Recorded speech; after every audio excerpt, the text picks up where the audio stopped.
here in the East Cleveland area, and we're scanning the laboratory. We have husband and wife. Uh, how would you describe them? Husband and wife mannequins Husband and wife mannequin. attached to the electrocardiogram machine.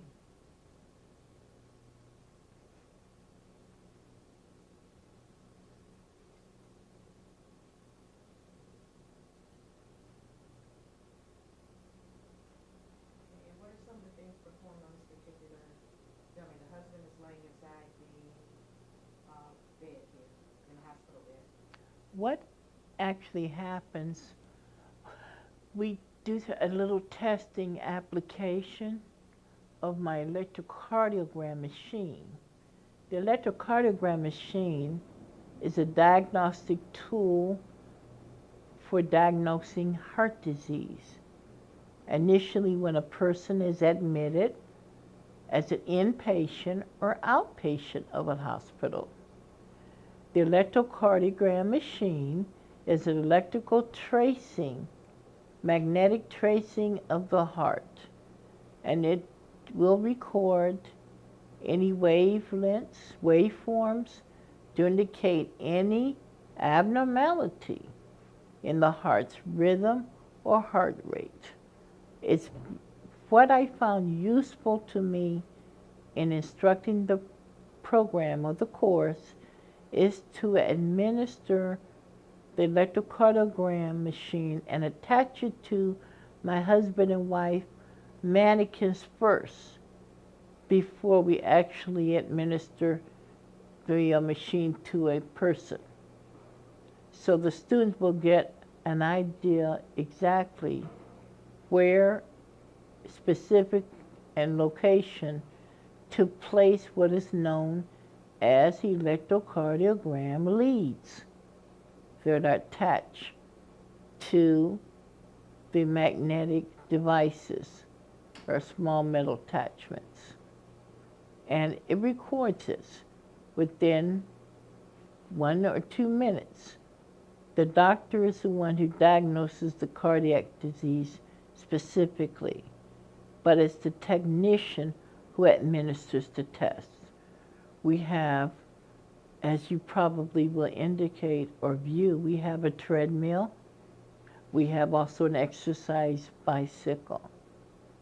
And the machine is attached to people that are running on the treadmill as well as riding the bicycle to test their target heart rate.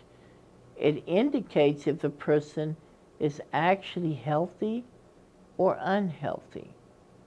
There's a measurement of heart rate values to indicate whether a person is below or above average in terms of their target heart rate.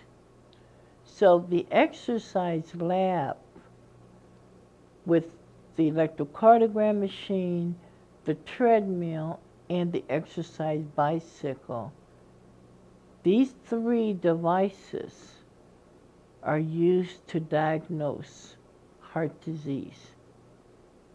And the cardiologist does utilize them specifically in a hospital lab. You see the computers here because everyone has to be literate in computers. In a hospital, they utilize special programs for the computers. No more charts are written as documentation. Everything is a computer in a patient's room as well as the laboratory for diagnostic purposes. So students would learn how to become literate in computer technology as well as the diagnostic devices in the lab. We also have cardiopulmonary resuscitation. My 2 husband and wife mannequins are utilized for that too.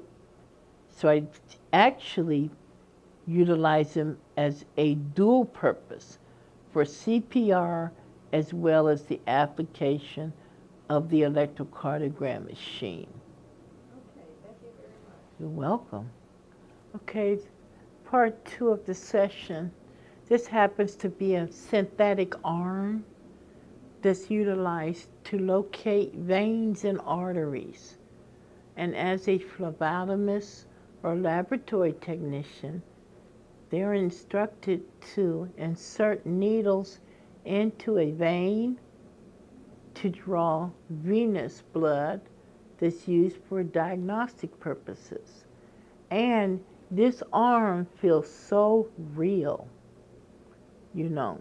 And this is why you want it to feel as near and real as possible, like the human arm, to draw blood.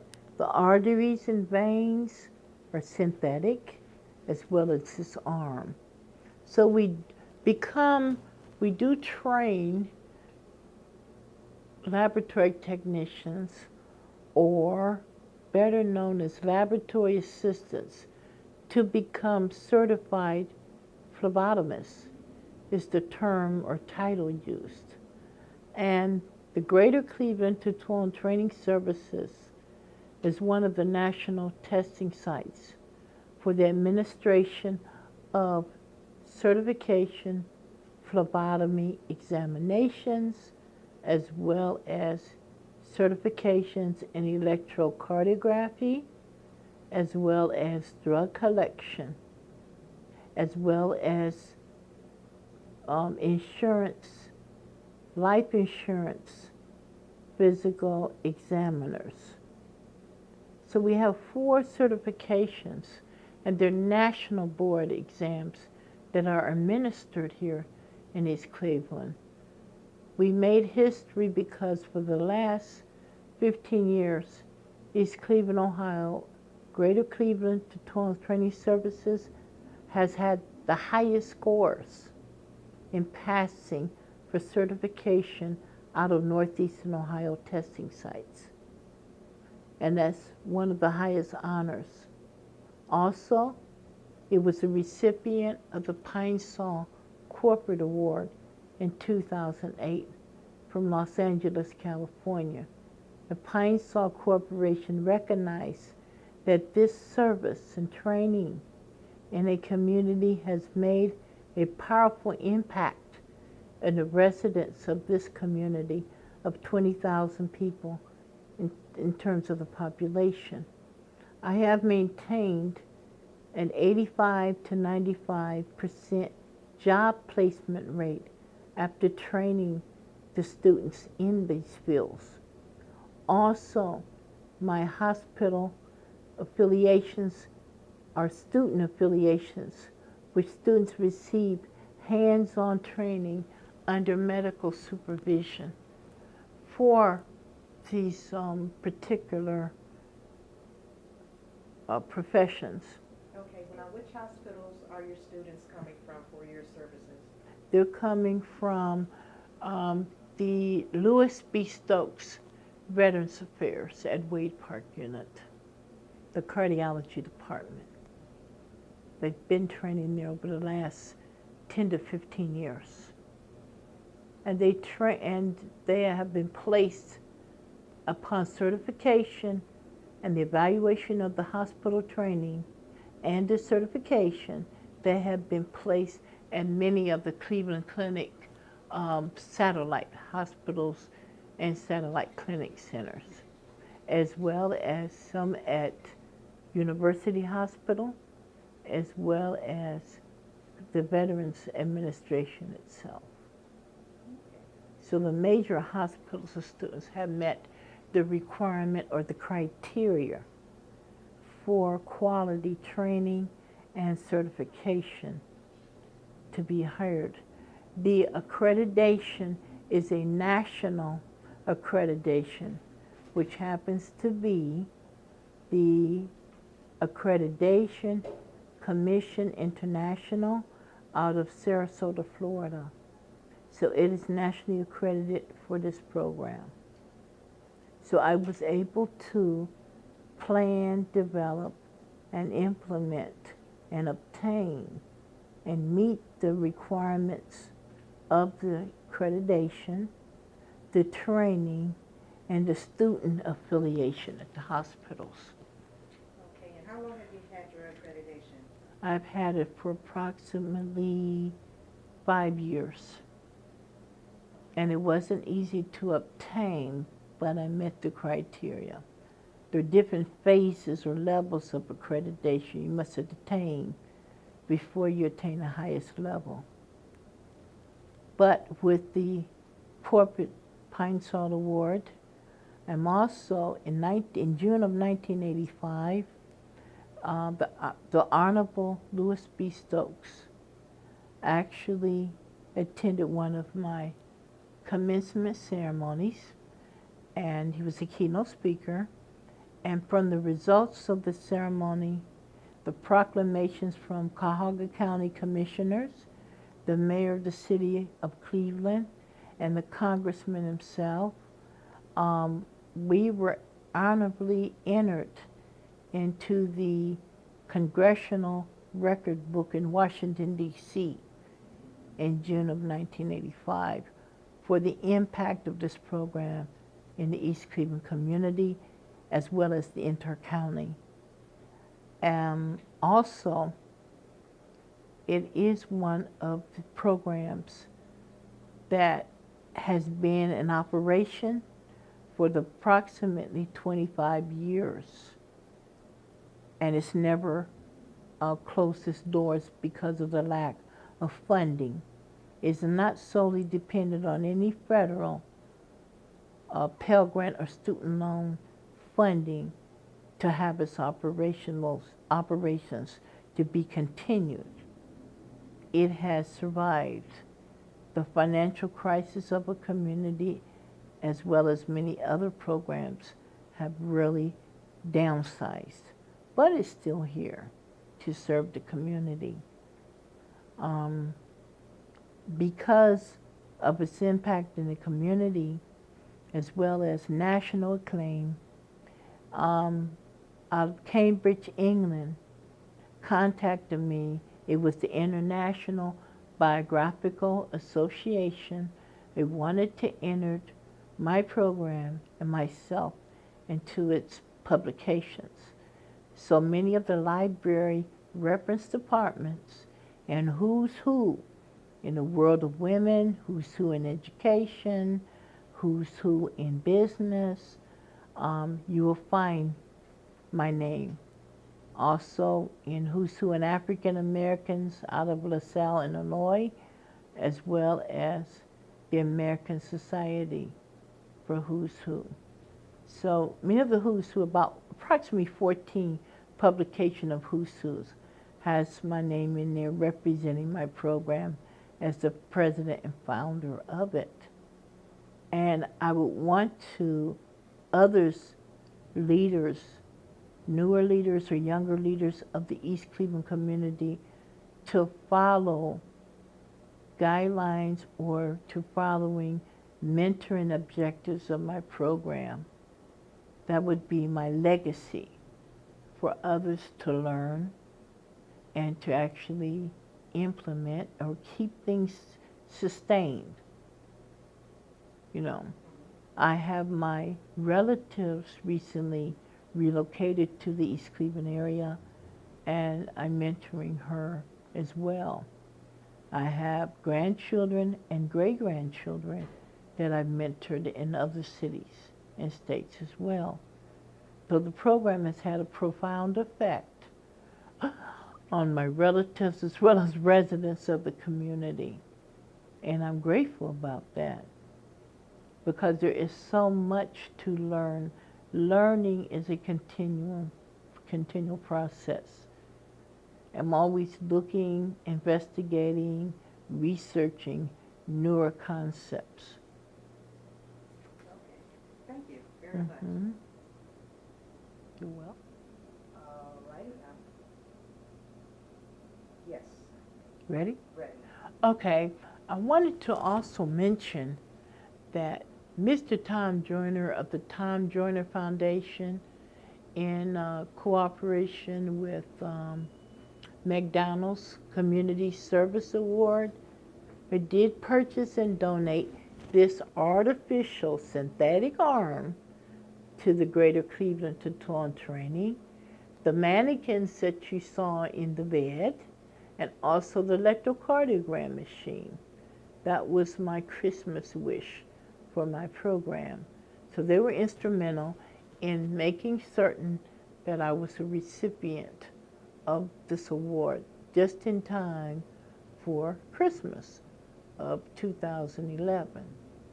And also I wanted to mention that other awards in the past have been, like I mentioned, the Pine Sol Corporate Award, the other awards out of town, the Life Outreach Urban Development Corporation Award out of Randalltown, Maryland, because I committed to Baltimore, Maryland to do many service projects there. So that was an award, special award to the program. So because it is nonprofit in origin, many voluntary contributions, private foundation grants on a national basis have enabled the program can continue its operation.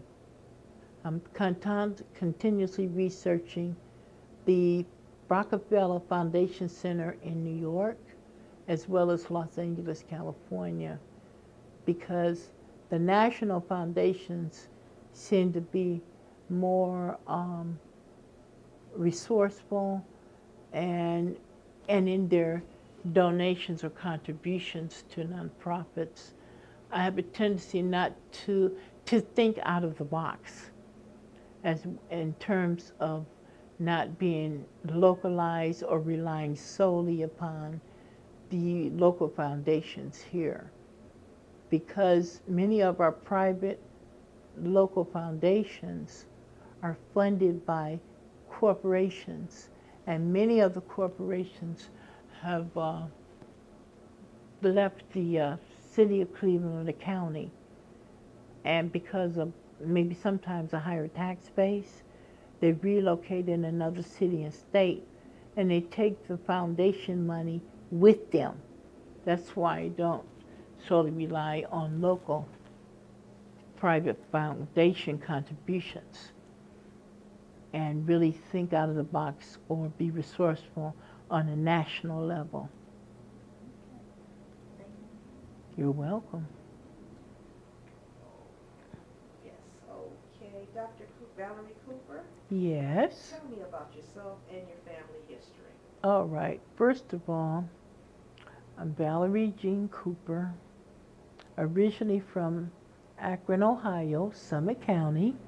My parents were Reverend Charles Cooper and Reverend Mary Carson Cooper. My childhood was very exciting in a household, family household.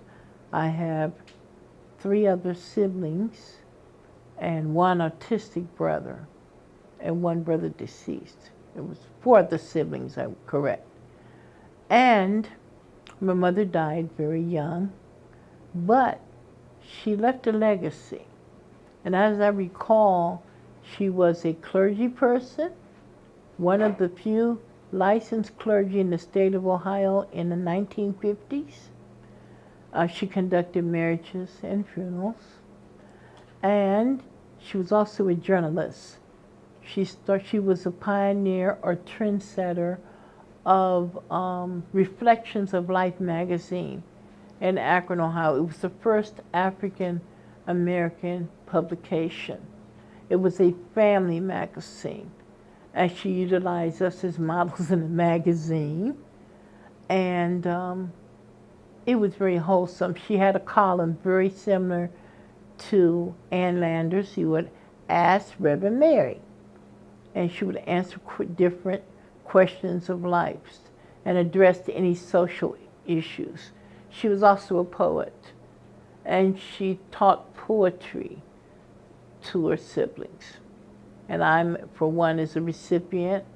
I have a sister who's a poet, and she has national acclaim with her poetry. It's all religious poetry. And my childhood was very, like I said, exciting. Growing up in the Cooper household, we went out camping.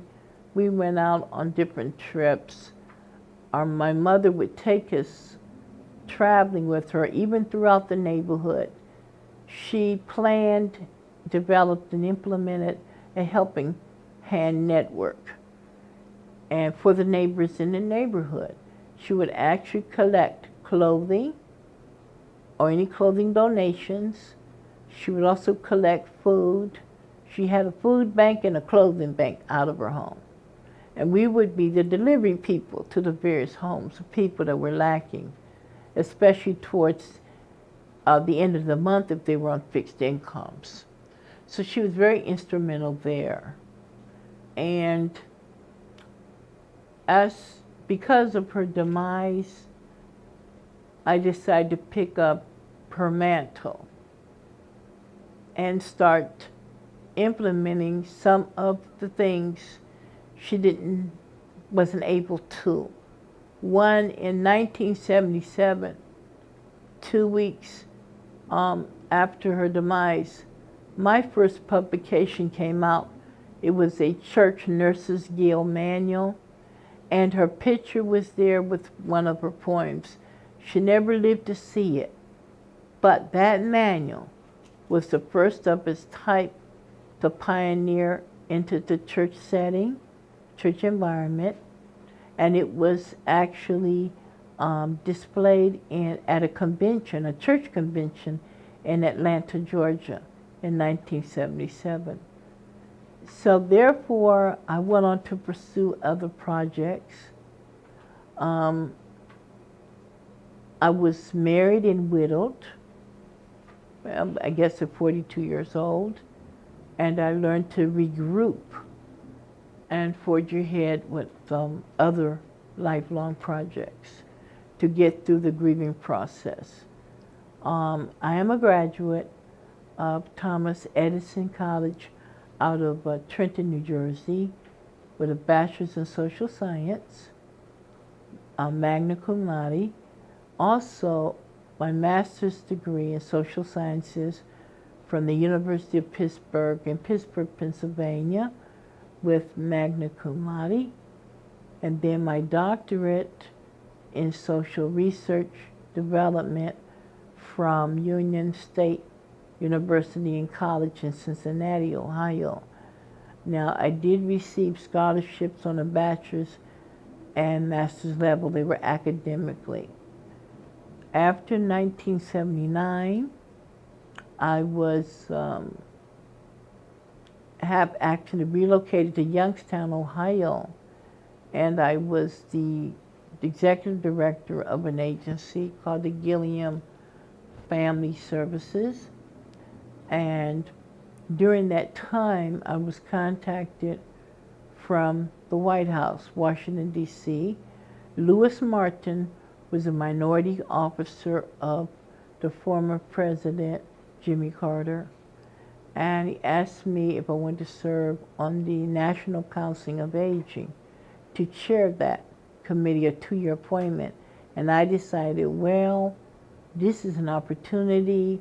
Goodbye, Youngstown. I'm on my way to Washington, D.C. And during the 2-year commitment or appointment, I was over the National Council of Aging. I was able to allocate funds to different states, cities and states, and Cleveland, Ohio was one of them. Anna Brown was the director of the Office on Aging here.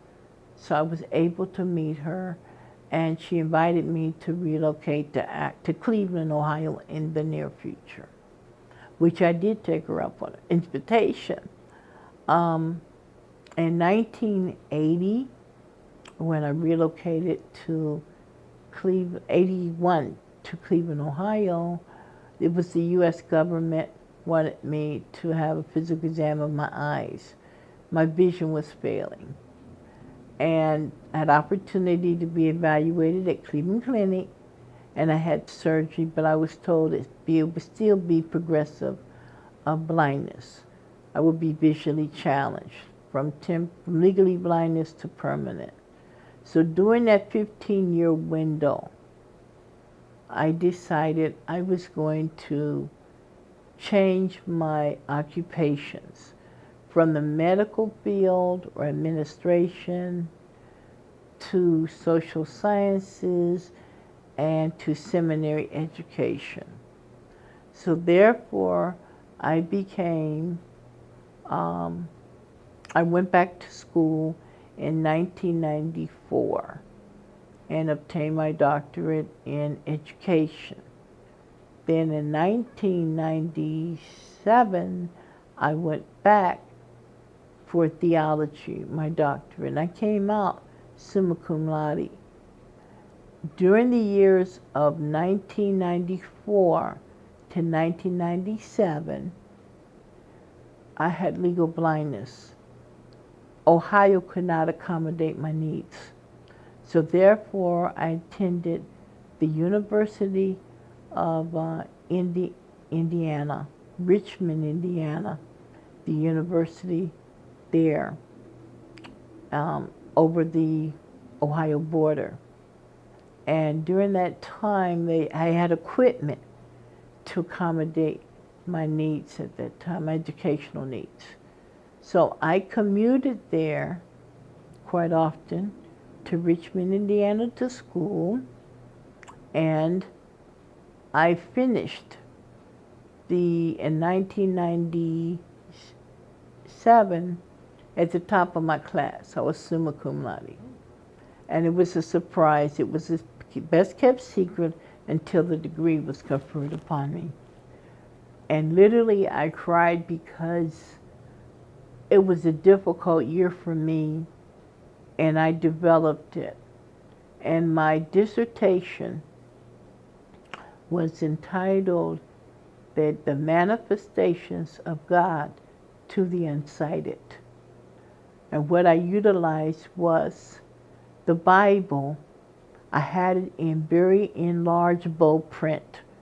For people who could not read the Bible at church, they had something they could read and relate to. They wouldn't feel omitted from the congregation. I also used my white guide or stick, and I demonstrated it, and the scripture came to me, in all thy ways acknowledge him, and he will direct thy paths. Then I had my Bible tapes on my recorder, cassette recorder that was color-coded and in Braille, to utilize that to hear my Bible tapes and scripture. Then I had gospel tapes as well in my cassette recorder, another one. What I was doing was, when setting up a religious service in a home that had visually challenged persons, and they could adapt. If they couldn't get out to church service, they had something, religious entertainment or religious service that could be conducted in their home. There were sermons on tape. These Bible tapes are obtained from the state of Florida free for the visually impaired. And I was a recipient of that. So I actually this was unheard of at the time, but impacted the class of seminary graduates. That if you had anyone that was visually challenged or impaired, this is the way to go. There are agencies in the community, such as the Bureau of Vocational Rehabilitation. We had the Ohio Services Commission out of Ohio Rehabilitation Services Commission out of Columbus, Ohio.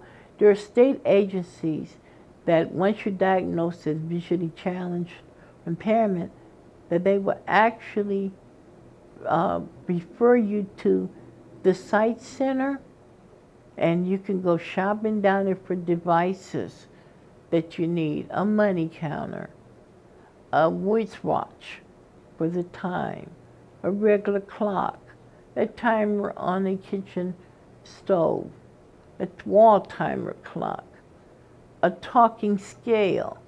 I have one. And when I got on the scale, it says, oh, you're squeezing me. And I took the battery out because I was angry, you know, when you're overweight. It had a talking blood pressure cup for people with hypertension, high blood pressure. So these devices are expensive, but they're available through the Bureau of Vocational Rehabilitation for the visually impaired. We still have that in Cuyahoga County, and we have that for the hearing impaired as well.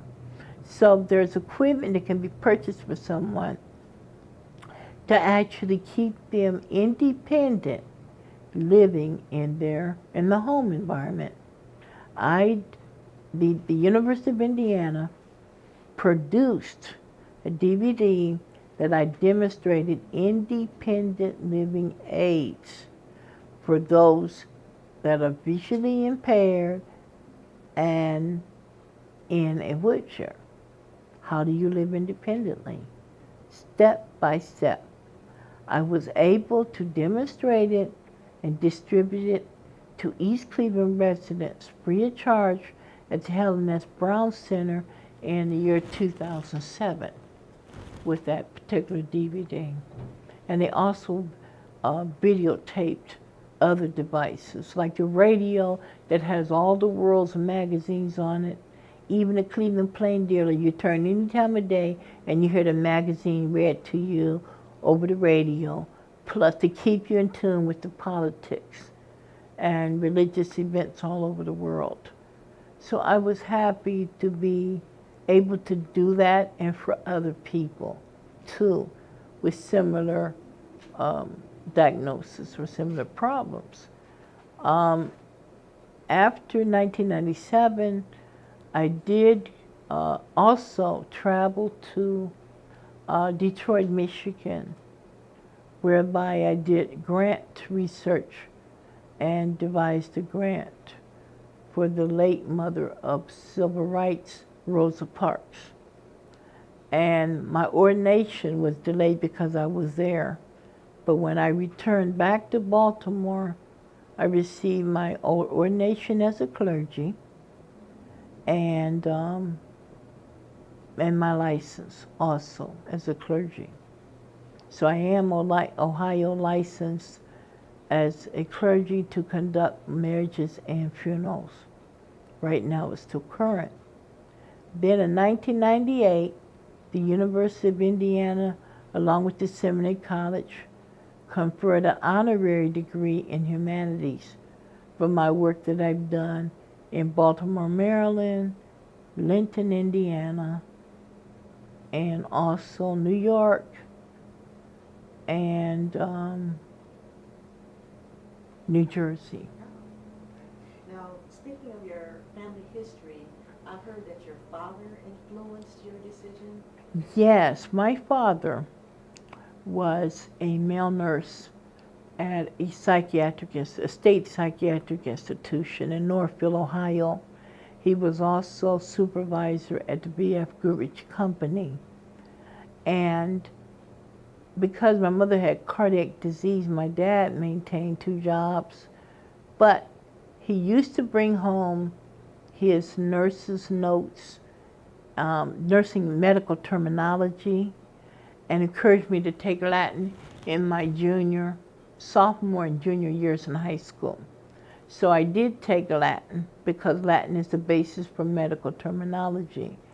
My father impacted my life a lot because he was always there. He would always console me if I felt I had a problem. It was sad. He was always consoling me, especially we were both widowed around the same time. So I had my dad to come relocate to East Cleveland because here we find a widower, the father, consoling the widow, his daughter. So we complement each other there. And so he was very instrumental in my life, my father and mother, but he outlived my mother. And he was there. The nursing he always promoted and always told me that's the way to go, is to nursing. Because you learn a lot about people culture and diagnosis. He was very true there. And religiously, he had an associate degree in ministry from Cleveland, Tennessee. And he would actually prepare his sermons and research them.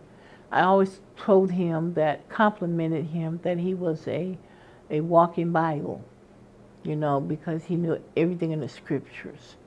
And he lived it too, lived a Christian life. He was my role model, and my mother was too. Those two were my mentors in my life.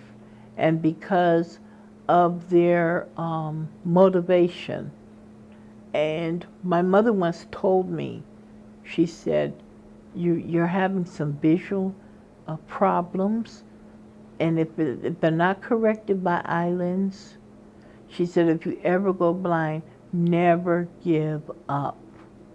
You pursue your goal and you finish it to the end. And you can always be creative in other occupations. Don't linger or focus on one occupation. Well, I ended up with 4 or 5 somehow because of the visually challenged, but I'm finding it to be true what she told me. And my father always motivated and encouraged me. And because of that, my other younger siblings looked at me as the role model, and I mentored them, and they're successful today. You know, the youngest one is a clergy with her doctorate from the same school. So they are. In 2001 was my last time that I graduated from college seminary, and it was in a doctorate of administration and organization, because I was able to start other extension seminary colleges and obtain accreditation thereof. So because of that effort, then I finished with that degree, was the last. I saw the college start from a college and was very instrumental as a board of trustee and chairman of the advisory committee to see it advance to the university level. And I was glad to be a part of that change. So after 2001, then I really became totally blind. And I didn't let it stop at all, because I tell everyone that I come in contact with that, and I tell my doctors that God is the greatest physician of all time, that He looks after me and He guides me. And I ask God this, that if I lost my vision totally, would you replace it with a computer brain? And He did just that. He's the very essence of my life. Now when I write a grant, a scroll comes over my eyes. I can dictate it. I can add up the budget, everything in a matter of a few hours. It's done. And that grant is funded. And that's all because God gave me that gift. I lost one sense, but He replaced it with the brain to download and upload is what's happening with it.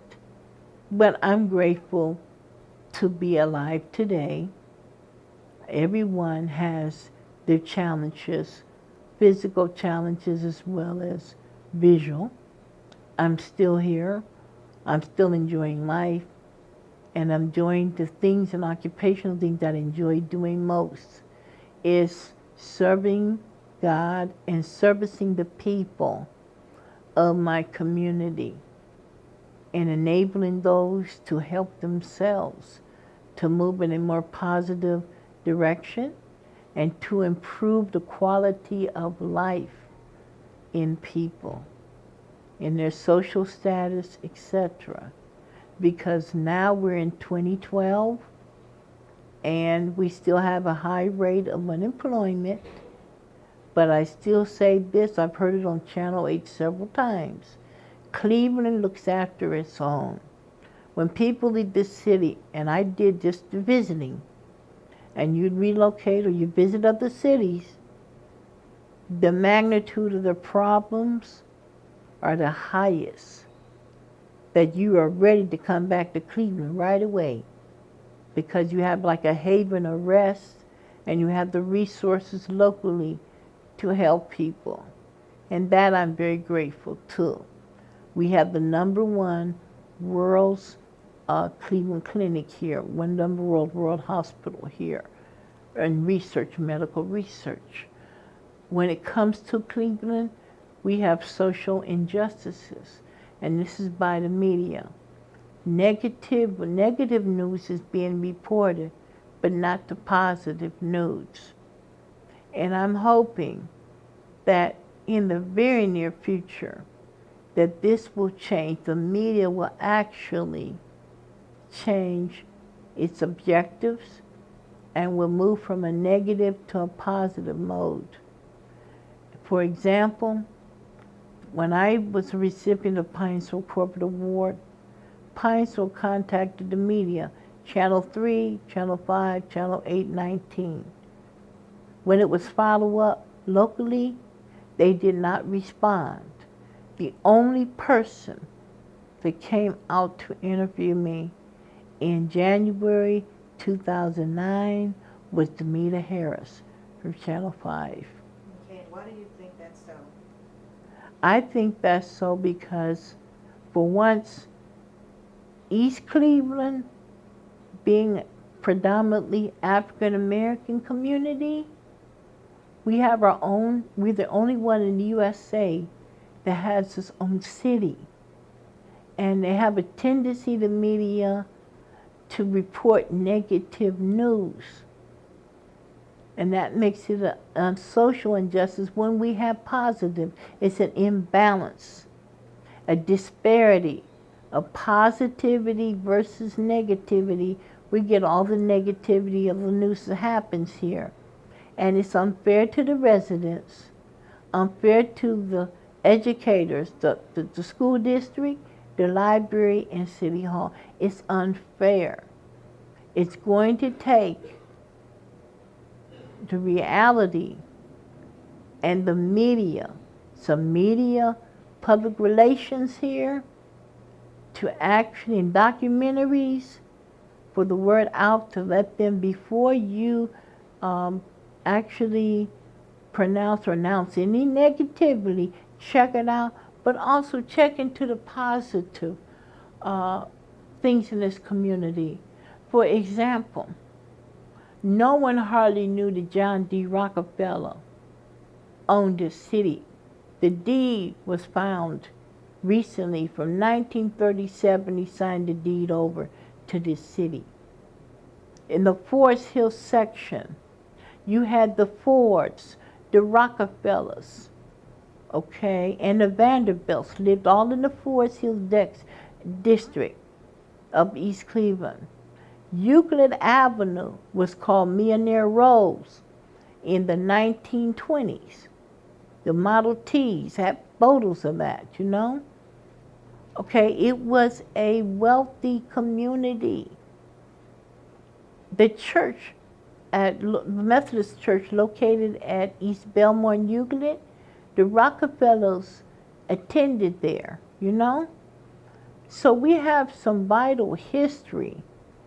The homes all in the Forest Hill district are probably identified and registered with the Ohio Historical Preservation Society in Columbus, Ohio.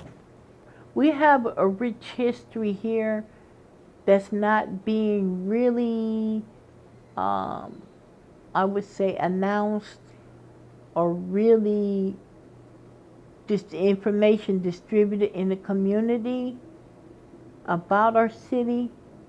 And it makes me very angry when our city is not evaluated or announced properly in terms of the media.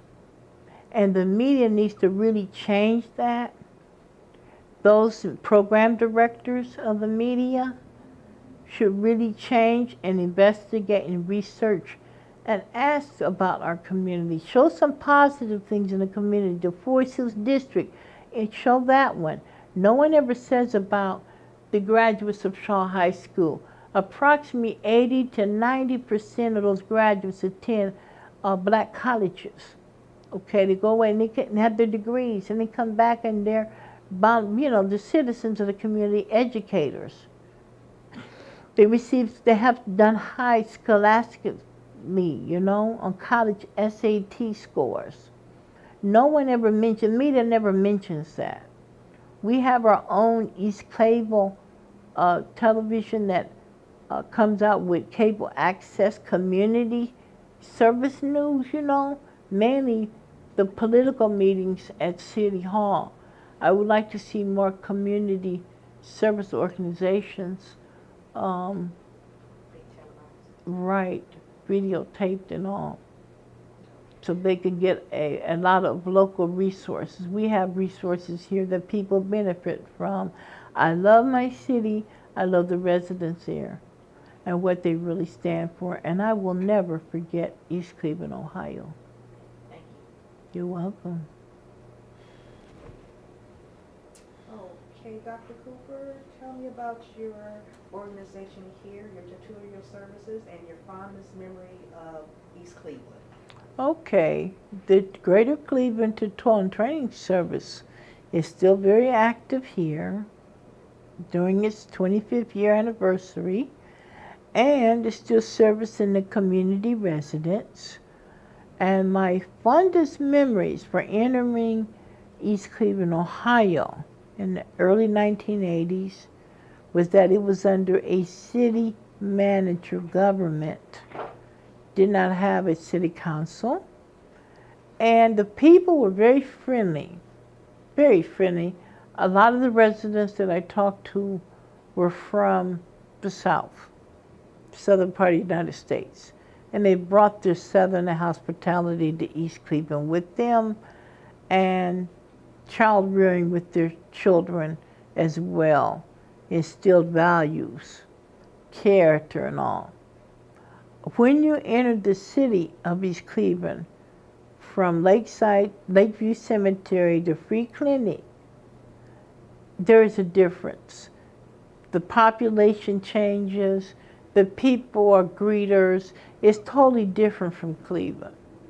You can see that and experience that. Just crossing and entering East Cleveland Corporation city limits. Is that a good experience for you? That's a very good experience, because when you enter the city, you no longer observe urban blight. You don't see that.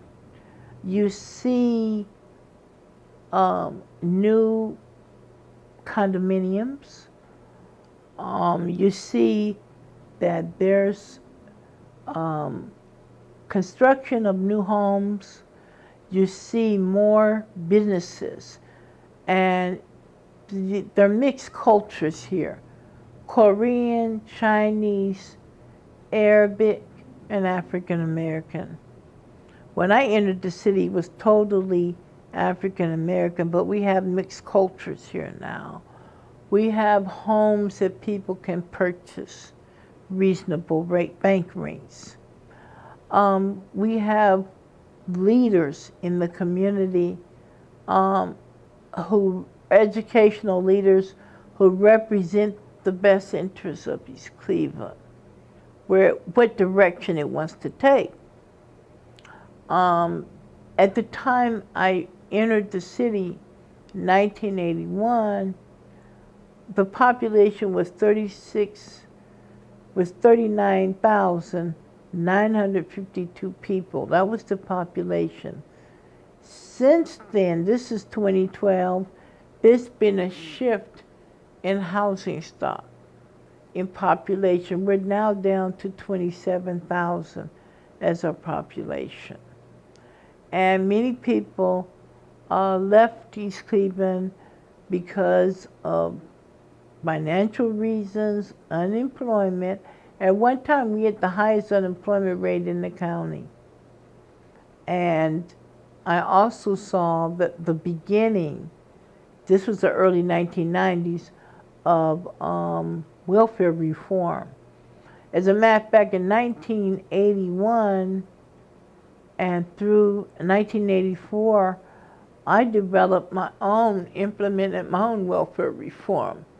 I would take people off of public assistance program, train them, and actually place them in jobs. Okay. It could be done. How did you do this? And I did this. I had my lab, the equipment. The hospitals donated equipment and said, we will help you, assist you. We want to see this happen, make it happen. And I took people that had their associate degrees from Colgan Community College. Also, they had their bachelor's from Cleveland State University in education, and they wanted to volunteer. They just need direction, and they had some medical experience. So with the people, taking that cross-sampling the people, bringing them here, and said, let's do this. As a collective unit, a cross-section of the population, we were able to take a program, implement it out of the hospital, and place people in jobs. And this too, they were certified early because I would still have a testing site. The Metro campus of Cuyahoga Community College actually came into this facility at one time and had an extension course of medical terminology housed right here. And it was Cuyahoga Community College's medical term. So people could have accessibility to come here for medical term instead of commuting so far to the college. Okay, so what made you decide to start your organization here in the city of East Cleveland? Well, I wanted to challenge, a passion and a challenge to do something creative in the city. In 1979, the Ebony magazine out of Chicago, Illinois, the Johnson publication, had a photo of East Cleveland on the cover, and the first pages advertised East Cleveland as a mecca for African American businesses. And at that time, the superintendent was Dr. Edwards, superintendent of the school district of East Cleveland. He was there, interviewed about it, and at that time, the Shaw graduates and the Shaw band, it was the epitome of what you would want in the African American community. And that drew me here, attracted me here, because I'm looking and researching, this is where I need to be. In my own community, effecting some positive changes in education, and technical education, and technical employment. As I researched the community, I also saw that Cuyahoga Community College had a waiting list for a lot of their college students. And I'm stating, well, since you have the waiting list, let me do something about that. So I implemented the program. But a lot of the hospital-based technicians receive on-the-job training, but no certification credential. That was the key.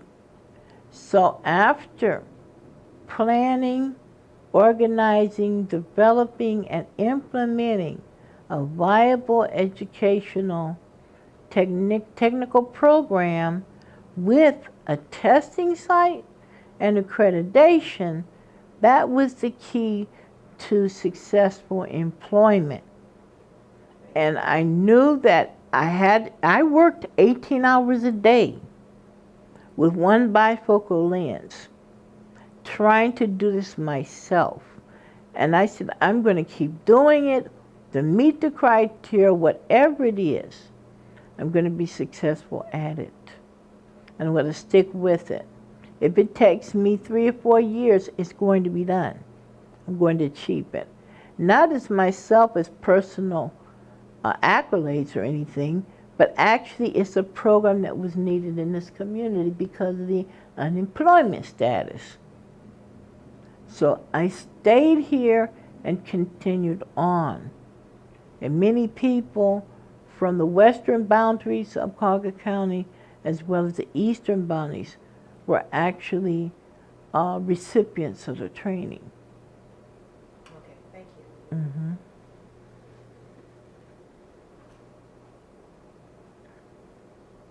Okay, we're recording. Ready? Yes. Okay. Can you recollect a memory or instance when the community of East Cleveland fought for something, and how have surrounding institutions and cities impacted the city of East Cleveland? Okay. First of all, the institutions surrounding East Cleveland would be your Case Western Reserve University. Then you have the free clinic, you know, and then you have different social service agencies. And on the borderline of East Cleveland, especially the St. Clair Avenue, Superior, part of those streets are Cleveland, and then there's a part of it's East Cleveland. I noticed that every private foundation that advertises over the internet, that actually when you submit a grant, they want you to include the statistics, the population statistics of East Cleveland, especially the Forest Hills District and St. Clair. But when your actual grant, they'll say for a state that we don't want to include East Cleveland, Ohio. They're not part of our listing of grants.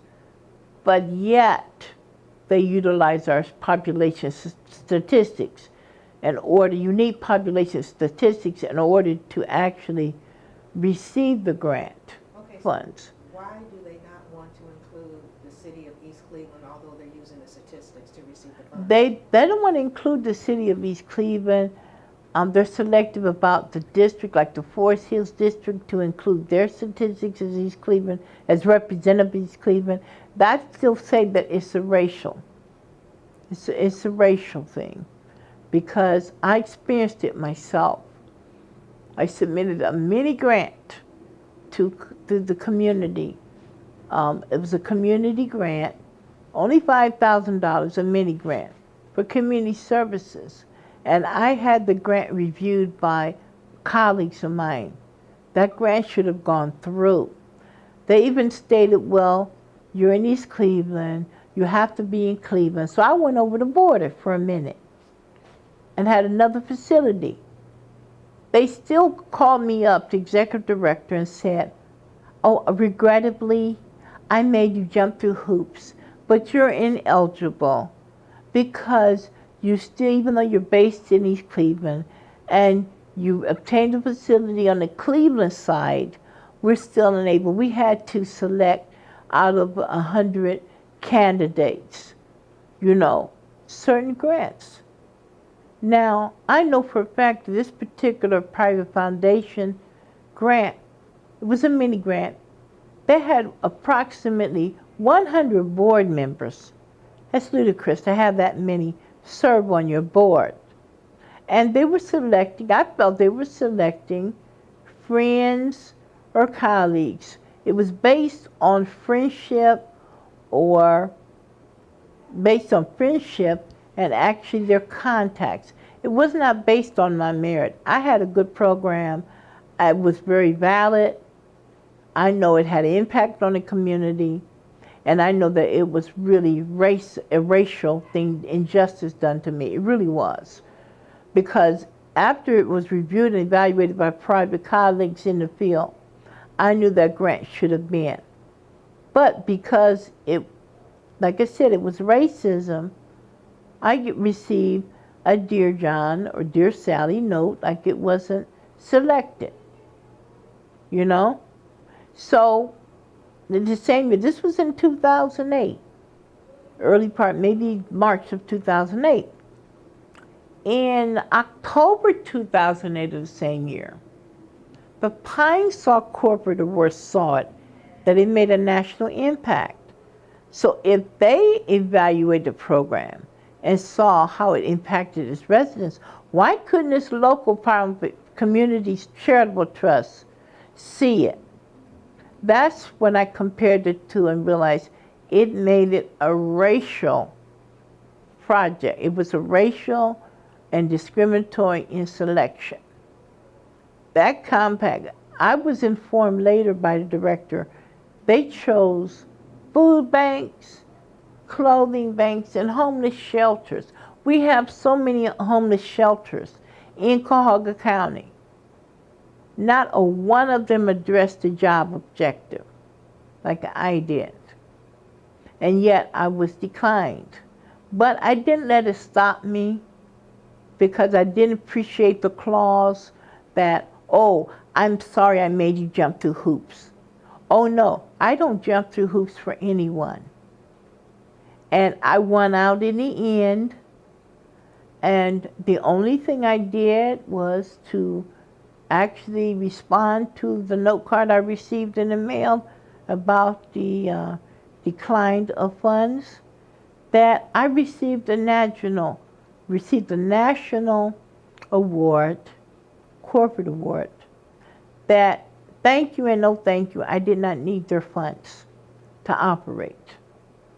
And today I still hold that because I didn't let it stop me from implementing something that was viable and needed in this community. I fought and I won.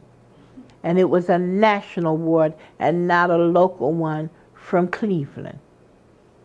You know, that just shows you disparity of cultures and also the racism that happens. It happens. It's alive and well. It does happen in this county. Martin Luther King, I knew his spouse, widow Coretta Scott King.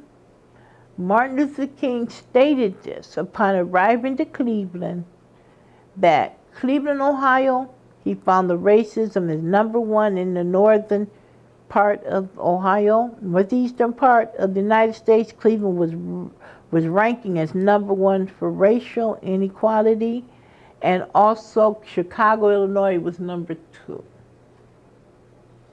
Now I had heard this, and I wanted to test and find out for myself.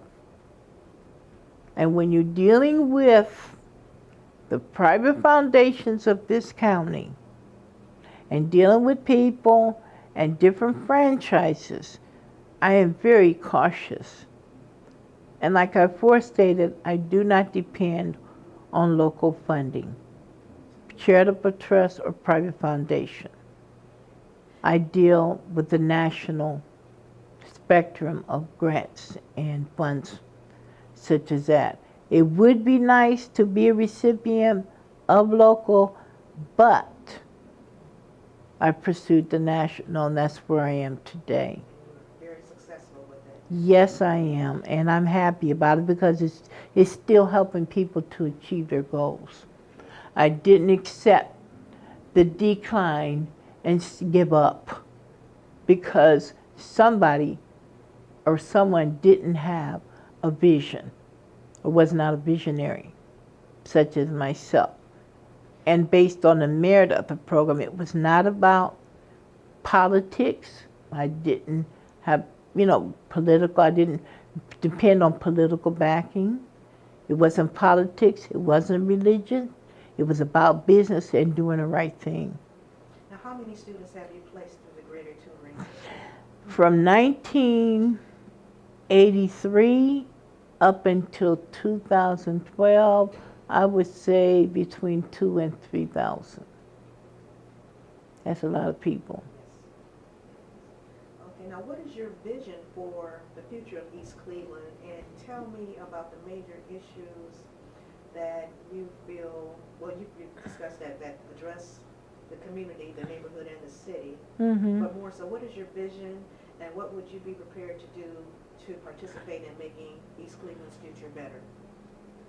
I would say if all the graduates from the different colleges, and even undergraduates would visit the area and would offer tutoring and mentoring programs to our youth of today.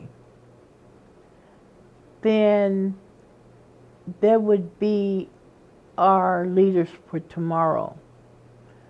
There, for political spectrum, we have aides in Washington, D.C., congressional aides that are selected or appointed from the areas of the congressional district.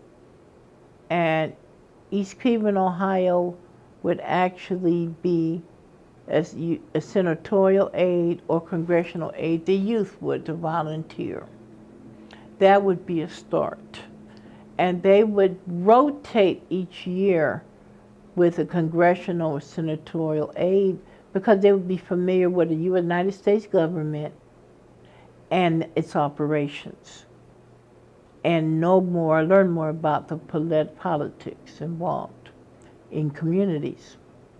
That's number one. From a religious perspective, the churches should collaborate and form a coalition of churches that would actually provide some type of educational, not recreational, educational entertainment for our youth.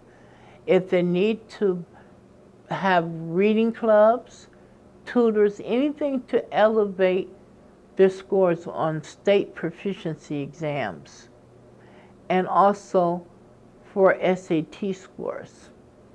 I noticed that some of our district libraries offer SAT preparation, exam preparations. But our libraries in East Cleveland should probably consider that, having or housing some tutorial programs there. The libraries have free usage of community service rooms.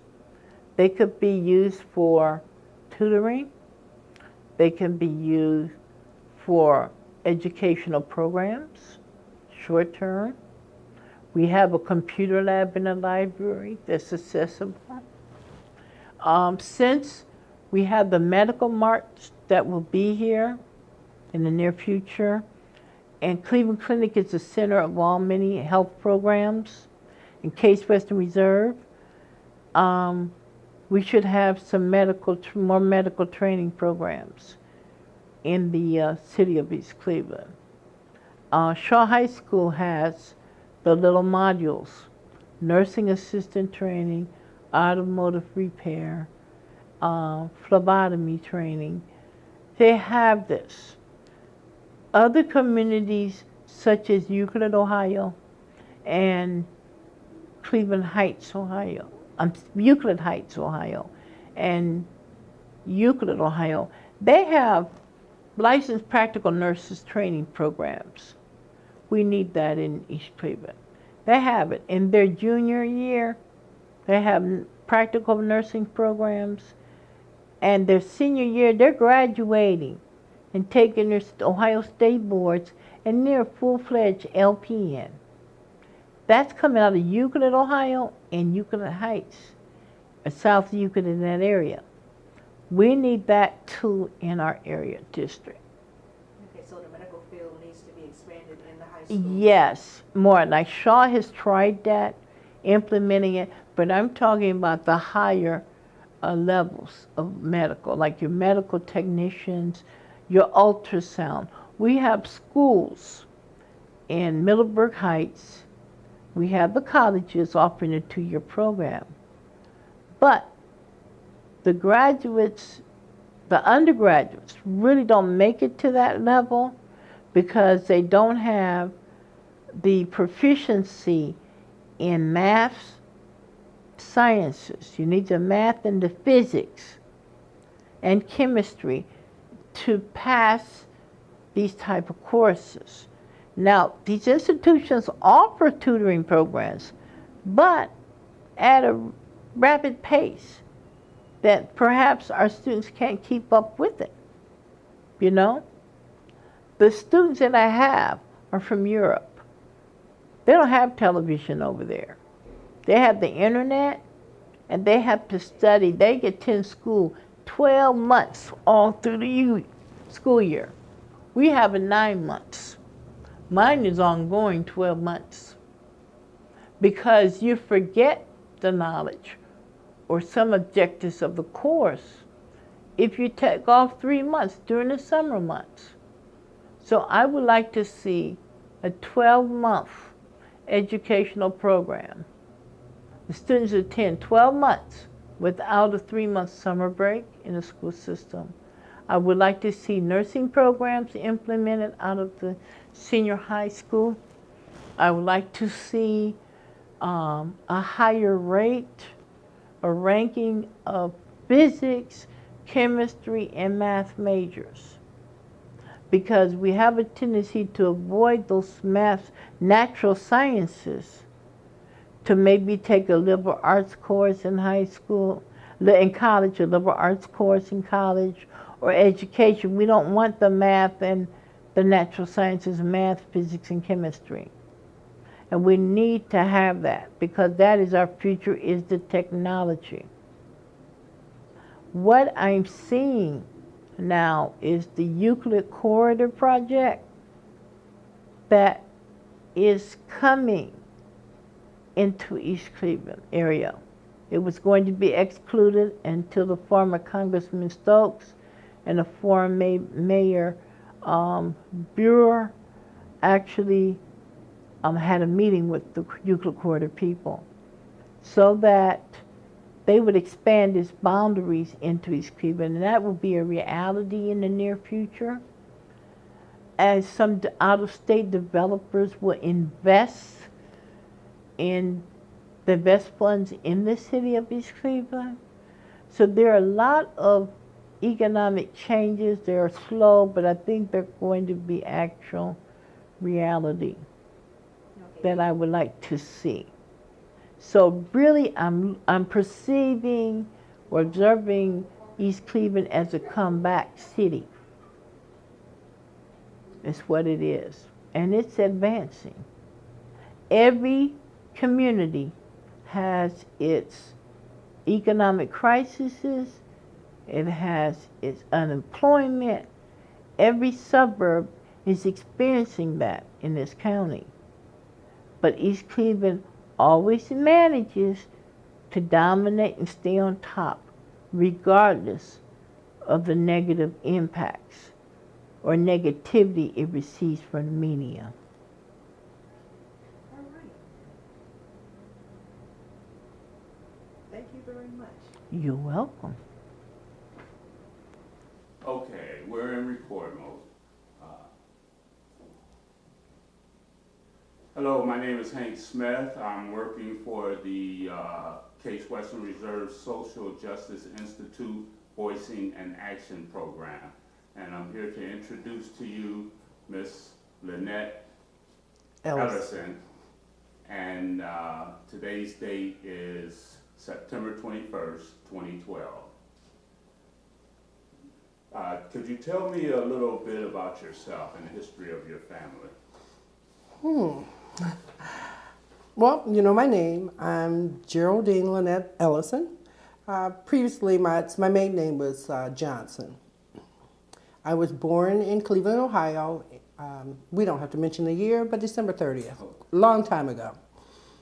I was born actually at Mount Sinai Hospital. My family originated in the bayous of Louisiana after making it here to America, and they ended up settling in Ohio, in Cleveland, Ohio. I have two brothers, younger than myself. My mom is still alive and my father has passed. I'm now currently married. I've been married for 11 years to Daniel Ellison. I have 4 kids. I have Nicolette, who is 33, Otis, who's 30, Erica, who is 10, and Zoe, who is 8. I grew up in a number of communities here. I graduated from Shaker Heights High School. And that's where I mostly settled for my elementary time through college. But my family, my grandfather owned apartments here in East Cleveland when I was a kid. So the family, when we were younger, we kind of lived in his apartment buildings. And it was kind of neat having all the family together, and some of those buildings no longer exist. Off Eddy Road, on Hayden. It was a different time then. You know, we kids could go out and play. The neighbors kind of looked after you, and you couldn't get away with anything. Trust me. That was coming from a time when you got a whoop. If you did something wrong, you got a whooping from every neighbor down the street, all the way. And when you got home, your mother was waiting for you to finish it off. So there was a lot of accountability not to get caught doing anything wrong. Okay, which is quite different now. My mom moved from that area, and that's when we moved out into Shaker. Well, actually, we moved off of Carolina on Superior first. That was right around the race riots. And that was a tough time for us. It was a real tough time growing up there, fighting every day because my hair wouldn't go into a big afro. You know, everything was about Black power. And it just always amazed me that we would treat each other so badly. And then that's when my mom moved into Shaker. And from the 6th grade on, that's where I was. I loved it there. I liked the versatility. I loved the education and the things we got to do, having grass around our school, the opportunity to do things that most of my cousins that were in the Cleveland school districts couldn't do, you know, tennis and skiing and field hockey, just having a variety of things put out there for me.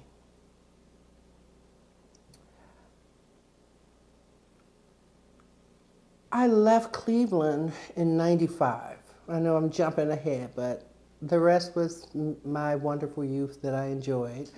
And I moved to California for a while. And then my husband decided that California, because he was born and bred there, let's go back to the East Coast and, you know, live a simpler life, live an easier life, and get off the rat race, go to work, and be able to own our home. And we looked in a lot of places, and we could have bought homes in a lot of places. But we saw the Forest Hills area, and at the time we didn't have kids, and we thought, you know, this here is the life. Beautiful home, beautiful neighborhood, green, lush. It was East Cleveland, and I heard all the reasons why I should move to East Cleveland. But it made sense financially and for the kind of lifestyle we wanted to lead. So here's where we landed. This is in what year? 2003. In 2003. And we looked a lot of places. Pepper Pike, Hunting Valley, far west, but we just kept coming back to this house.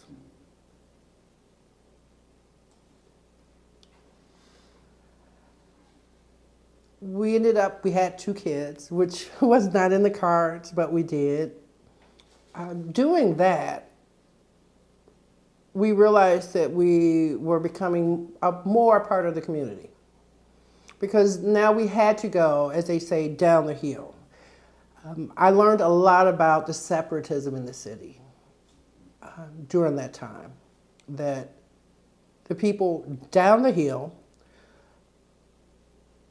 felt that the hill people had entitlement issues, and we feel we were better than. I never thought that. I knew that we paid the tax base for the city. That's a fact. But I live in East Cleveland. So when at work and people were talking about, oh, how horrible it is, and don't ride through, especially the white folks, don't ride through East Cleveland after dark because you're going to get robbed. Everybody goes through there. You can't even stop at a stoplight. And that's the stories you hear. And then they go, well, where do you live, Lynette? And it's East Cleveland. And there was a time when I would say Cleveland Heights because I really didn't want to have to deal with you invite people to your home and you say East Cleveland, then nobody wants to come by. Because it's where I happen to be is, I guess, a gym. Everyone thinks it's a different city than it is. But going to schools down there and meeting parents and seeing all the, I don't know what the right word is, all the things that were wrong with the school board, with the schools, with the city itself, with our government, I knew I had to get into action, and for nothing else but for my kids. I joined a group called NOAA. And when I came to that group, it was to be a group of concerned citizens in the community who wanted to make change, who wanted to be able to go to City Hall, our government, and say, these are the things we want, these are the changes we want, to try to get more unity within our community so that we would have a collective voice instead of being the one crazy person at the podium. That was our hope. After about 2 years and doing a lot of fun things, I learned a lot being with them. But I did learn that what I wanted for the city and what they wanted was different. So I left the group for no other reason than for that. I'm more interested in social services and in empowerment for parents and to learn how to maneuver the school district, to learn how to be warriors for their children in the proper way so their voices are heard and they can have the changes made and get the things they need for their kids. Because there's a lot of things that are needed here.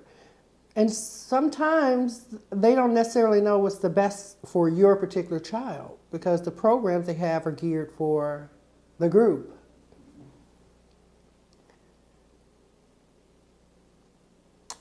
The city, I'm glad I'm here. I don't think I could live anywhere else and have the opportunities I have for my life right now. And that's good, but I'm disappointed. You're disappointed in the progress of the city, or what? Can you elaborate on that point? I guess you'd say, yeah, the progress, our government, our community. And I know I probably came in on a pink cloud and not thinking I could save East Cleveland, ta-da, Lynette to the rescue. No. But wanting to take the things that I have learned, that I grew to learn more about being involved with NOAA and other organizations, and my own life and the different things I did, I didn't want to go out and teach these people how to eat. I wanted to help them learn how to fish, basically. I guess to use an old quote,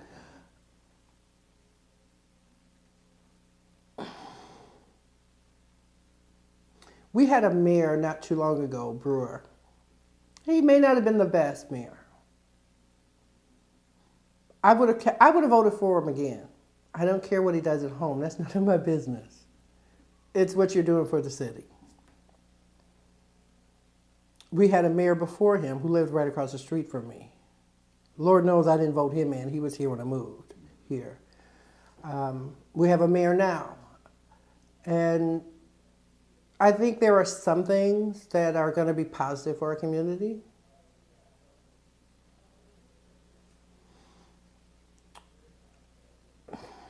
I know I'm trying to choose my words. I don't want to be that angry woman at the podium, speaking on things. But I think the people in this city are also sad, and I think they're disappointed. And when we would go out to talk to them, they say, oh, nothing's going to change. It's always, they come around and they say, yeah, we're going to get together, and nothing changes. And from my experience, I didn't see much change that involved the community itself.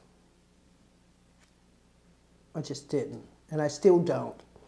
There is change happening, but it really doesn't affect East Cleveland proper. If you live on the border of East Cleveland, then it may be some good things happening. But that concerns me.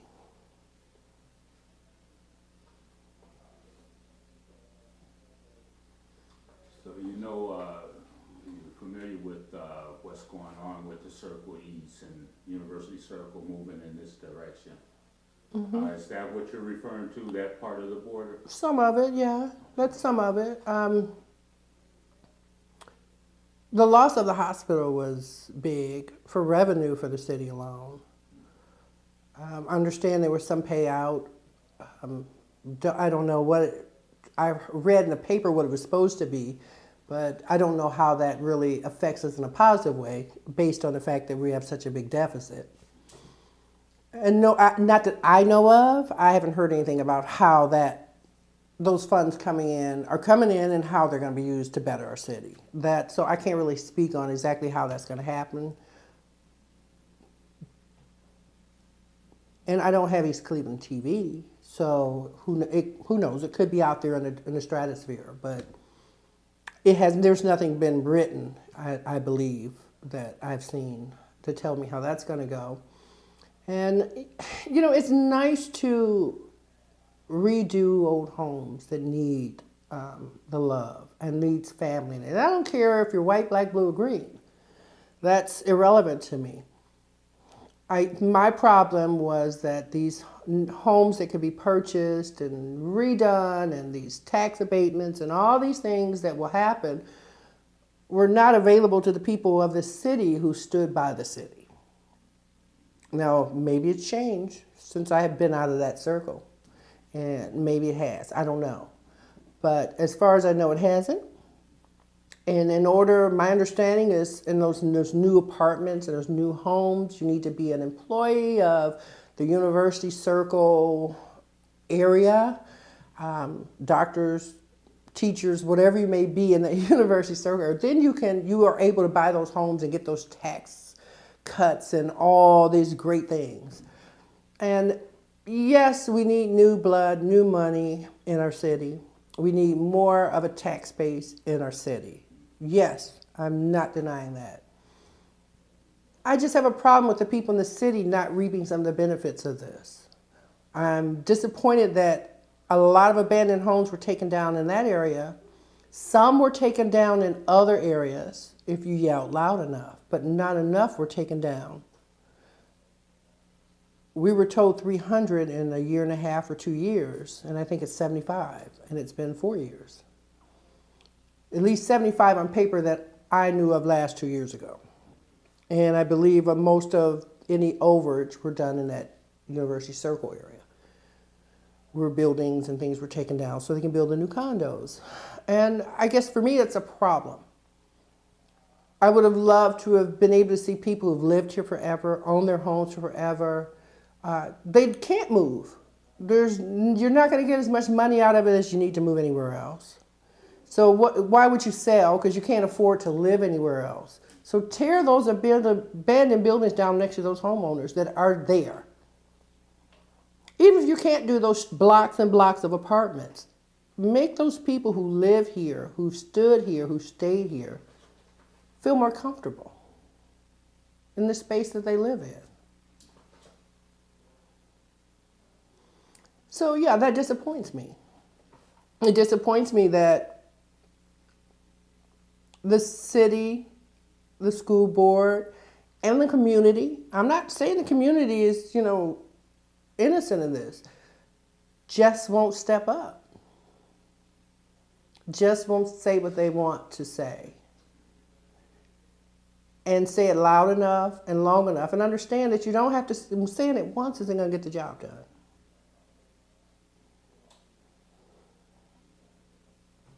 So I kind of pulled myself out of the community work, and I just kind of do things that affect the direct effect of my children, which in effect affects other kids. going through the Cleveland Food Bank and getting a backpack program at Chambers, having a uniform exchanged, just small things that can help make a difference for a family. My grandmother always said, if you could save one child, you don't have to save the whole family. You've saved a generation. So I kind of look at it like that. I don't expect that I could take East Cleveland and make it different or better, but I would hope that one person would have the desire to do one thing. So how do you keep fighting the good fight when you're constantly getting beat upside the head, and everyone who is supposed to be standing behind you, every time a blow hits, they back off a little bit, they move out the way, and there you are, pummeled in the middle of the heap, and they're going, wow, that's a strong person. As they back up and drive off in their cars, you know? I don't know. Can you think back to your earliest memories of East Cleveland and tell me what life was like then?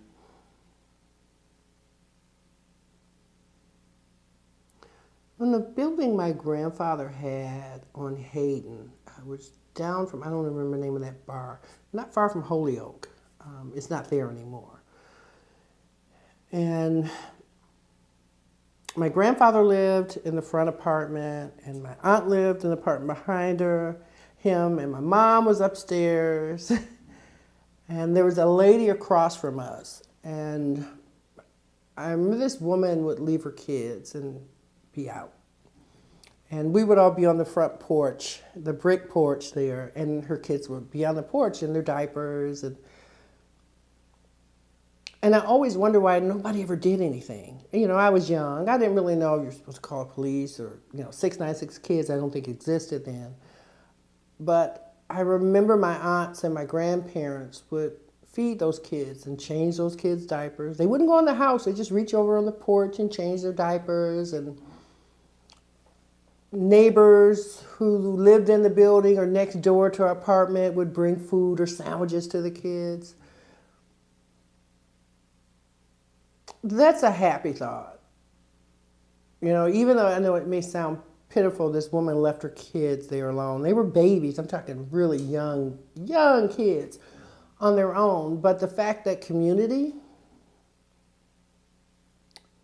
stepped in, didn't ask for anything. I don't think they ever talked to her or said anything bad to her. They just did what they needed to do. And I guess that's kind of what I was looking to hope to be to bring back here. So that would be my best earliest memory. Okay. In what ways has the city changed over time, and what do you think contributed to those changes? I think crack cocaine ruined the city. Considering there were so many black-owned businesses, everything was just about black-owned businesses, practically. And stores, corner stores, and all the little shops and wig stores and clothing stores. I think crack cocaine came in and it was never the same after that. People lost their businesses to shrimp boat, and then people came in like vultures, which is business, and got an opportunity to get into a thriving area and take those businesses because they were either going to lose them, so they sold them cheap, or they had already lost them and they bought them cheap. When that happened, and there were no more, and then we lose industry. We lose LTV. We lose Fisher Auto Body, which happened before that, but it was just a succession, When we lost all that, then there were no jobs. And all those apartment buildings and all those homes that had families in them couldn't be maintained anymore. They just couldn't be maintained. And if they were turned into crack dens and drug houses, or squatters moved in and they didn't care. Aluminum siding was sold and the copper piping, so now you got floods in the house, and it's just one thing after another after another. And I think then it became flight. It wasn't even about white flight, because there weren't that many white people left in the lower part of East Cleveland. But it just became a point of, uh-oh, we got to go, because we don't want to live like this. So then the homeowners that were able to get out did. And that left a rental base. But then you have landlords that were slum landlords. And they didn't care about fixing their apartments up or their homes up. They just wanted to get the money, and people were desperate to live someplace. And next thing you know, this was the drug place, you know. You couldn't walk down the streets, prostitution, drug dealers, drug addicts, homeless people. Nobody cared. Government was taking their payolas or fighting with each other, and half of them probably shouldn't even have been in city government back then, because they had their own issues. Should have probably been out there with the other folks on the street. But it is what it is. It is what it is. And I think people just got disgusted and got tired. You can only call the police so many times or call City Hall so many times and say, hey, hey, hey, and nothing changes. What's your other option? Leave, or just act like you don't see it and do the best you can to survive. How has race and racism impacted you personally, and how has it impacted the city of East Cleveland?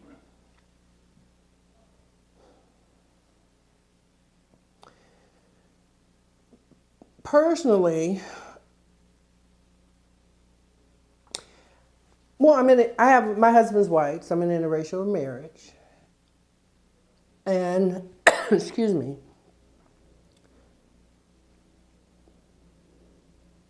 some cases, it's not accepted, even today. And it's from people within the city, is all I'm speaking of. I won't even go outside the city.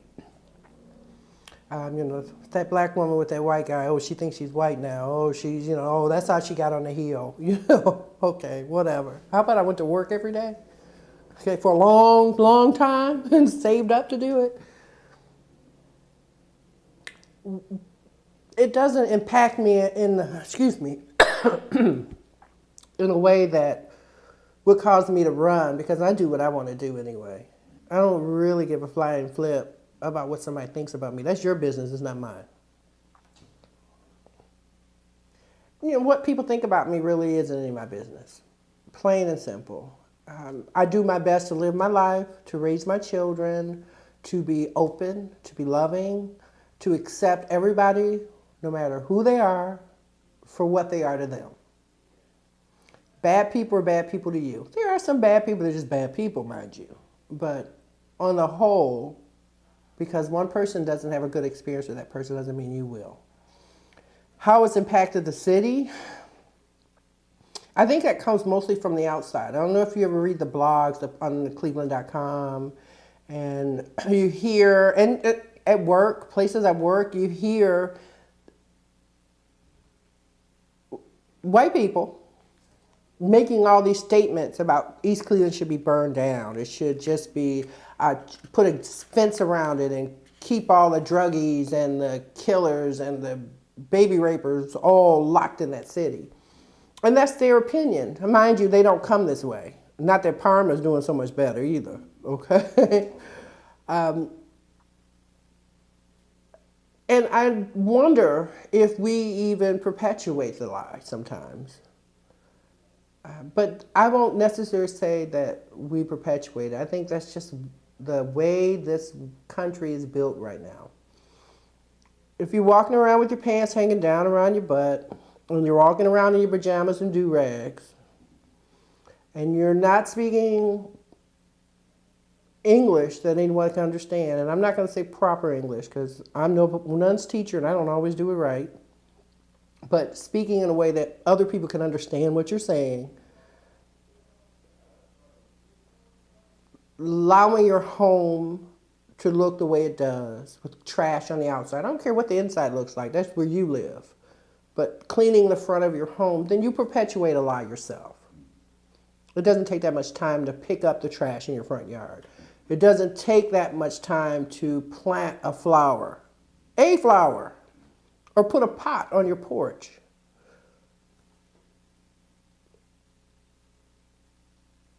My mom gets mad at me sometimes because I'll say, gee, it's hard for me to understand why they can't buy a can of paint and paint the front porch. But they have gone out and gotten $40 worth of nails and $200 worth of weave and a belt with Bobby D's name on it. And it took me a while to really get. She told me one day, she said, you know, maybe that's what it takes for them to get up out of bed and feel good about themselves.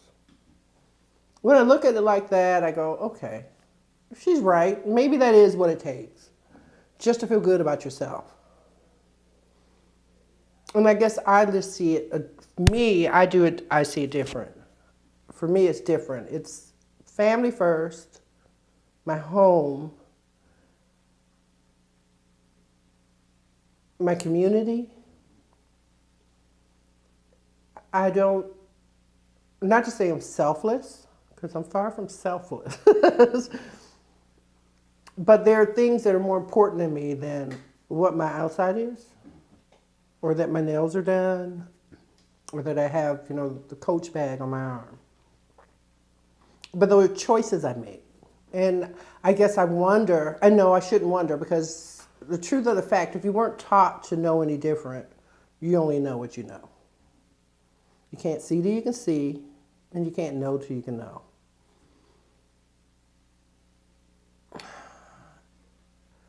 Racism in this city, it's hard to say because 90% of the city is black. And then the 6% that's white live on the Hill mostly. And I have to say it is a separate attitude. I have to say it is. I don't think from my talking with my neighbors that it's about, we're better than anyone who doesn't live on the Hill. But it's let's maintain what we have so that we don't end up like that. Let's be cautious and gentle with our neighbors and give them gentle nudges when things are going south, because what happens next door to my house affects my house. But we're a little more open. And I don't think it's just because we're white or we're black. I think it's because we are a community, and we are looking out for the best of our community, not just for the best of ourselves. Because we can still walk our streets at 9 o'clock, 10 o'clock at nights up here. Walk your dogs, and you see families out or riding their bikes at night. And that's what I would want for everybody. So I don't know. I think if anything, it's because of lack of knowledge and people not really asking the questions or getting to know the people on the Hill. And the people on the Hill not wanting to go down the hill to the Civic Center to use their gym or even to the library, because you have to park way in the back and there are abandoned buildings back there to walk around to the front of the library. I understand it. I get it. I truly do. I personally am not all that enchanted with the Civic Center. It needs some work. It needs more structure so that you feel safe walking through. It really does. It needs more light in the parking lot. I get why you wouldn't want to go down there 8 o'clock at night. I went because my kids were taking dance classes. They were taking acting classes. And I made the choice just to bite the bullet and do it because I wanted to do it in my community. And I guess that's what I really think would help make us better, if we started really doing the stuff in our community. I don't know anywhere else where my kids can learn African dance and ballet and theater, and they've done plays and they performed in all these different places by going to a center where it was mostly free or very little money, right in your own community. And I think the more of us that go, the better it'll get. They'd have more money to paint. They'd have more money to put lights out. They'd have more income to make it better. But we as a community have to do it. I don't blame it all on the city. No, no, no. The community has to also show up and do what they need to do if they want it to be better. But I think it's a lot has to do with a renter's mentality. And when you're just renting and you don't own and you're not vested because you could be gone in the next month or the next 2 months or year, why would you care? Because you're not paying those taxes. And most of the homeowners are, no, I won't say most, that's a bad word. A lot of the homeowners are not paying their taxes either. And I would say that's probably the biggest difference here where I am and the other part of East Cleveland is we're vested. We can't change everything about East Cleveland, but we darn sure can make sure that we maintain what we have. Because we own.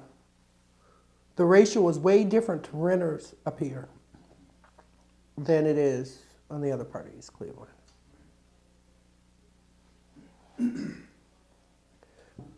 Excuse me.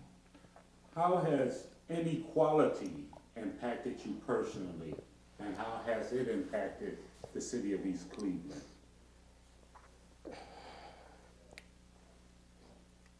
You know, inequality, I'm not sure if it really has affected me so much personally. You know, I embraced the whole quota thing they had to do many moons ago, that you have to have an African American.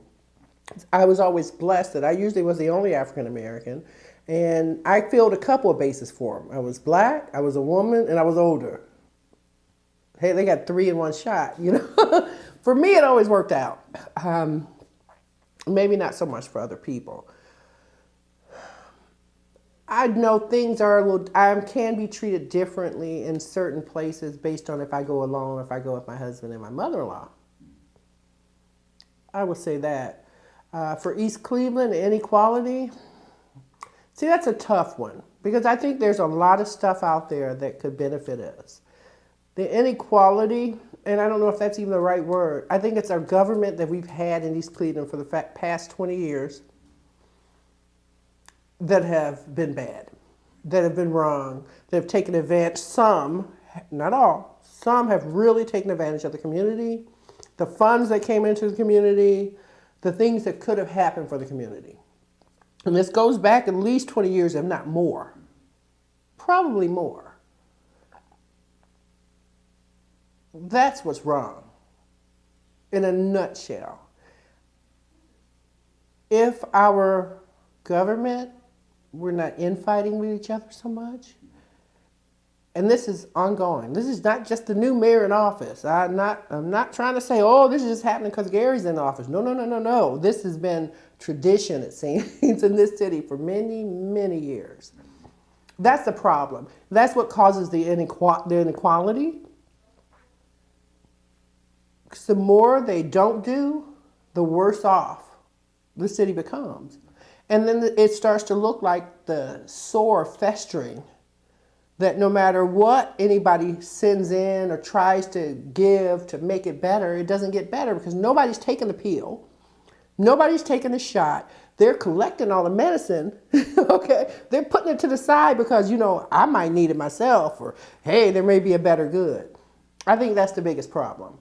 And if these things from years ago hadn't happened and just got progressively worse to where we are today, and it's like digging yourself out of a hole. It's no different than the president we have today was in a deep hole, and everybody thought he got in that hole was going to whoop, fill up.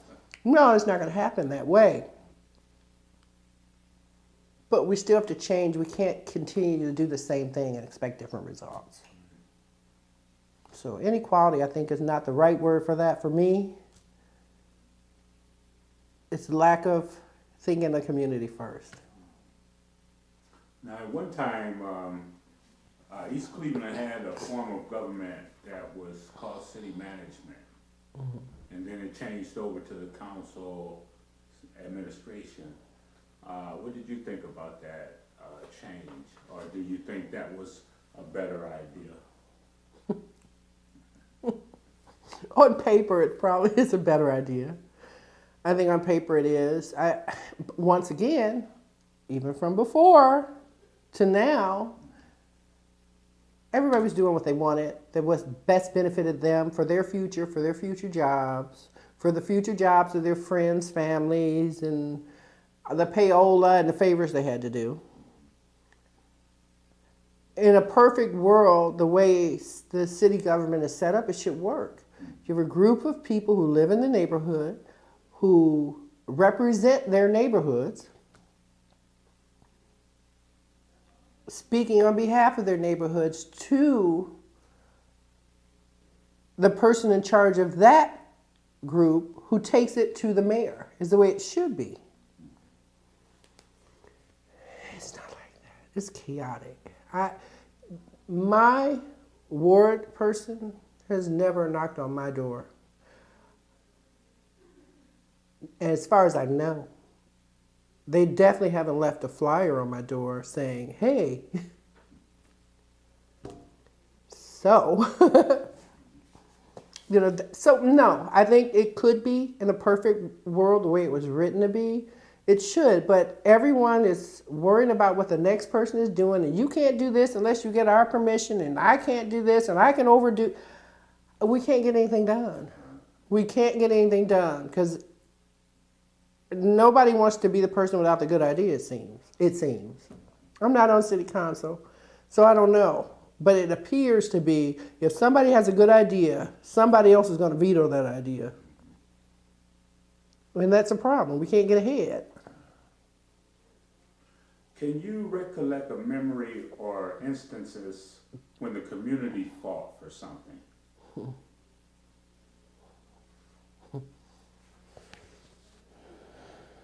I recollect a memory? Community fought for something.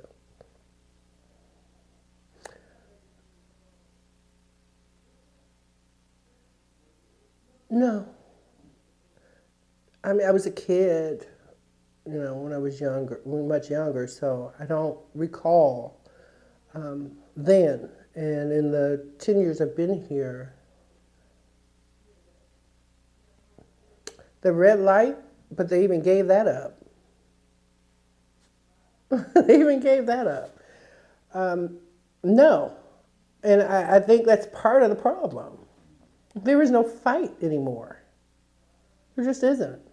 I think people have given up and said, it is what it is, and my vote doesn't count, and what I say doesn't matter because they're going to do what they want, which is usually what happens. And those red light cameras are ridiculous. Did you read how they wrote that up? Of course you wouldn't know what you were voting for. I knew what I was voting for. Okay, I did vote for it. I knew exactly what, but the way they wrote it, you really wouldn't know what you were really saying yes to. Is it going to bring more money in? Maybe. For somebody. But considering how much money they're supposedly brought in, it would be nice not to have potholes in the middle of the street. Or leaves picked up. They only have a small area to pick up leaves from, so it shouldn't be that big of an issue, but no, I don't recall in a while anyone really fighting for anything here. Excuse me, how have surrounding institutions and cities impacted East Cleveland?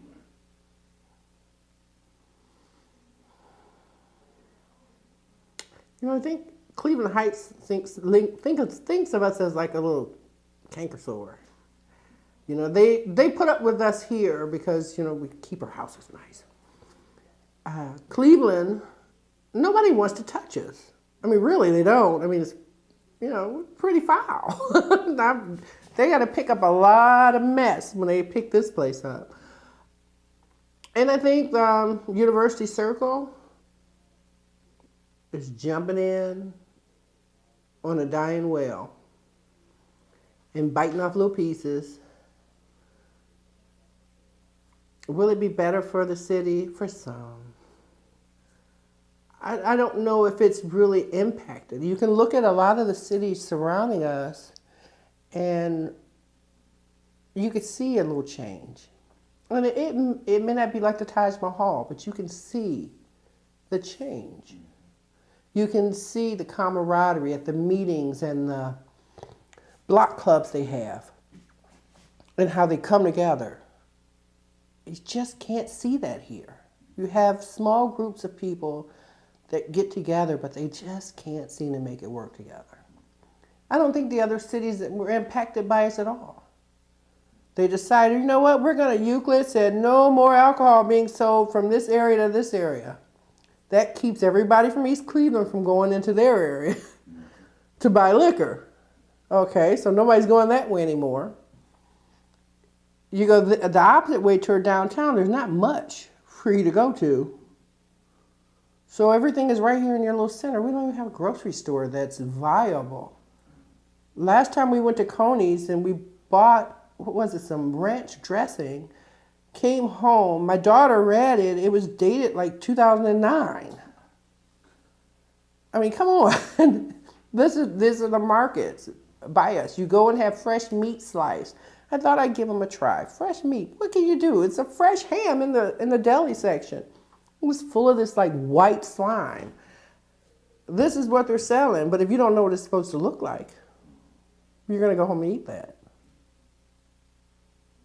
Because you can't drive up the hill and you can't get to Severance and go grocery shopping and bring back all your food because you can't take carts off the parking lots anymore. Where are you gonna go? And then you want to say they're spending their food stamps on this and on that and fast food. Well, where else are they going to go? They don't have to. If you don't have transportation, your kids have to eat. You're going to do what you have to do, and the stores take advantage of that. More power to them. It's business.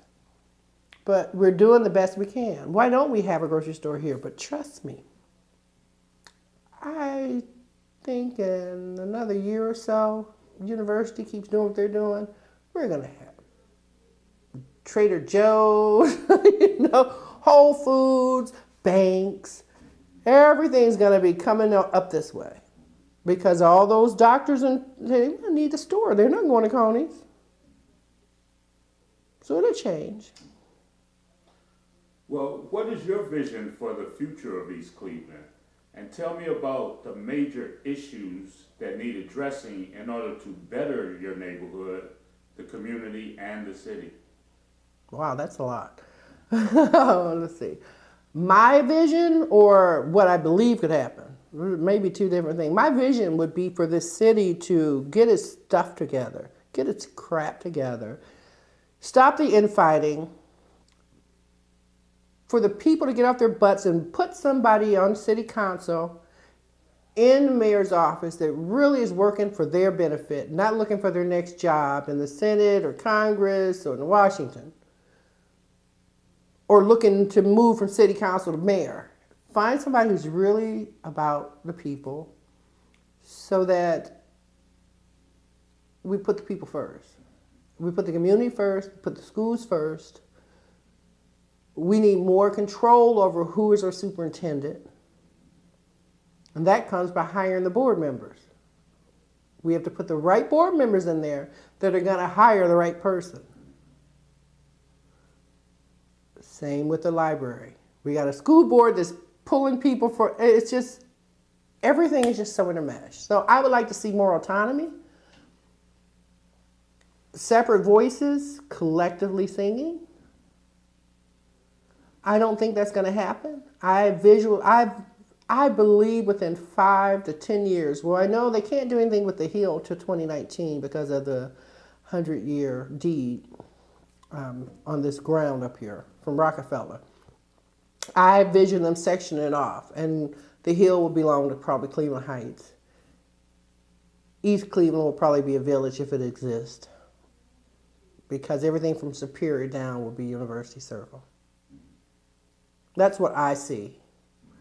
5 schools will be down to 1 or 2 to no school. That's what I think would probably happen. And that would be sad to see a great, great, great city that was settled by women, basically, because the men were off fighting and finding food in the woods up here for their families to eat. To see a city like that go away really built by women. I mean, the men built the buildings, but the women were the ones here and kept the glue together. That's probably still the same way in most In most areas. communities. What would you be prepared to do to participate in making East Cleveland a better place to live? That's a trick question, Hank. Oh, that's a trick question. What would I be prepared to do? You know, as terrible as this probably would sound, I don't know anymore. I gave up 200% of myself for 3 years in a group, an organization that I thought was about change. Another 2 or 3 years, 4 years, trying to make a difference in the school district. Collectively, 10 years trying to do things that would hopefully make it better. What I've learned is that I can't be the crazy lady at the podium anymore. And I won't be the crazy lady at the podium anymore. And I think once collectively people want to really fight, and fight the good fight, because it's not just going and having one protest. It's an ongoing process. It could take a year, but the change will happen if we stick together. But they expect us to fall off. What would I be willing to do?